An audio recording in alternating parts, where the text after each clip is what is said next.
मशहूर यूट्यूबर मनीष कश्यप थाम सकते हैं बीजेपी का दामन। सूत्रों से यह बड़ी खबर सामने आ रही है। कमल थामने के लिए मनीष कश्यप दिल्ली पहुंच चुके हैं। आपको बता दें कि सांसद मनोज तिवारी से बातचीत के बाद मनीष ने यह निर्णय लिया है। पहले भी ये कयास लगाए जा रहे थे कि मनीष कश्यप बीजेपी में शामिल हो सकते हैं और इस वक्त की ये बड़ी खबर सामने आ रही है कि मशहूर यूट्यूबर मनीष कश्यप बीजेपी का दामन थामेंगे। कमल थामने के लिए मनीष कश्यप दिल्ली भी पहुंच चुके हैं। आपको बता दें कि मनोज तिवारी बिहार दौरे पर आए थे। सांसद मनोज तिवारी से बातचीत के बाद उन्होंने ये निर्णय लिया है और अब वो दिल्ली पहुंच चुके हैं और कभी भी बीजेपी का दामन थाम सकते हैं। पहले से भी ये कयास लगाए जा रहे थे कि मनीष कश्यप बीजेपी में शामिल हो सकते हैं और अब इन अटकलों पर विराम लगता हुआ नजर आ रहा है।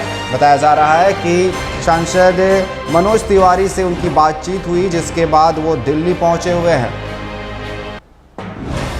और इस पर अधिक बात करने के लिए पटना से हमारे संवाददाता राजीव कमल हमारे साथ जुड़े हुए हैं। राजीव, पहले से ही अटकलें लग रही थी कि बीजेपी में शामिल हो सकते हैं मनीष कश्यप और अब वो दिल्ली पहुंच चुके हैं, क्या कुछ जानकारी है?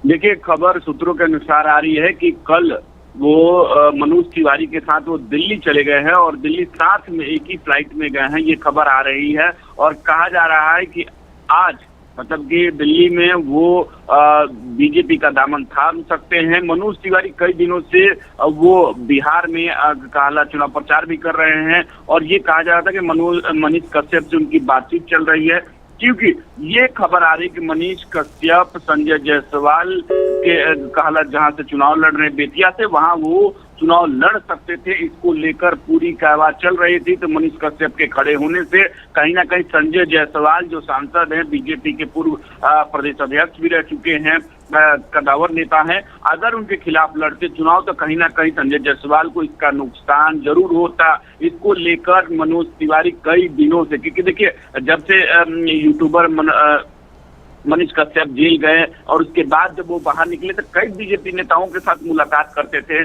चाहे वो विजय सिन्हा हो या आपको संजय जायसवाल, खुद उनके संजय जायसवाल से भी कई बार मुलाकात हो चुकी है। फिर वहीं मनोज तिवारी हो, बड़े बड़े नेताओं से मनीष कश्यप दिल्ली में जा जाकर मुलाकात करते थे, लेकिन बात नहीं बन पाई। भले चुनाव की घोषणा हो जाती है, सीटों का बंटवारा भी हो जाता है, सीट सबको मिल जाता है। बेतिया सीट पे संजय जायसवाल सीटिंग है, वो वहां से चुनाव लड़ते हैं, तो इसके बाद मनीष कश्यप के पास ऑप्शन नहीं बचा था कि वो चुनाव प्रचार के पहले ही कहते कि हम चुनाव लड़ेंगे। इस तरीके की बातें आ रही थी। अब ये हो गया है कि संजय जायसवाल के खिलाफ अगर मनीष कश्यप लड़ते थे तो कहीं ना कहीं बीजेपी को नुकसान होता, क्योंकि देखिए पहले ही जिस तरीके से पहले चुनाव के माफ करें पहले जो चरण के चुनाव हुए हैं उसको लेकर दावे तेजस्वी यादव ने कहा कि हम चारों सीट जीत रहे हैं। अगर इस तरीके का माहौल कुछ भी अगर बीजेपी नहीं नुकसान करना चाहती है, इसको लेकर वो मनीष कश्यप हो या तमाम कोई लोग, यहाँ तक कि मनोज तिवारी ने कल ये भी बयान दिया और कहा कि हम पवन सिंह से भी बात कर रहे हैं, पवन सिंह भटक गए हैं, हमने उनको टिकट दिया था लेकिन वो निर्दलीय लड़ रहे हैं, लेकिन हमारी बातचीत चल रही है। मतलब यह है कि जो अगर कोई भी बीजेपी का थोड़ा भी नुकसान कहीं लग रहा है तो उनको बीजेपी में लाने की कोशिश की जा रही है। मतलब ये साफ है कि लगभग एक तरीके से मनोज तिवारी के साथ यूट्यूबर मनीष कश्यप गए दिल्ली हैं और बीजेपी कार्यालय में एक तरीके से वो शामिल हो सकते हैं। ये लगभग कंफर्म हो चुका है और यही बीती रात की घटना है कि ये मनीष कश्यप के साथ मनोज तिवारी की काफी लंबी बातचीत भी हुई है और उसके बाद उनको मना लिया गया है, ये खबर आ रही है।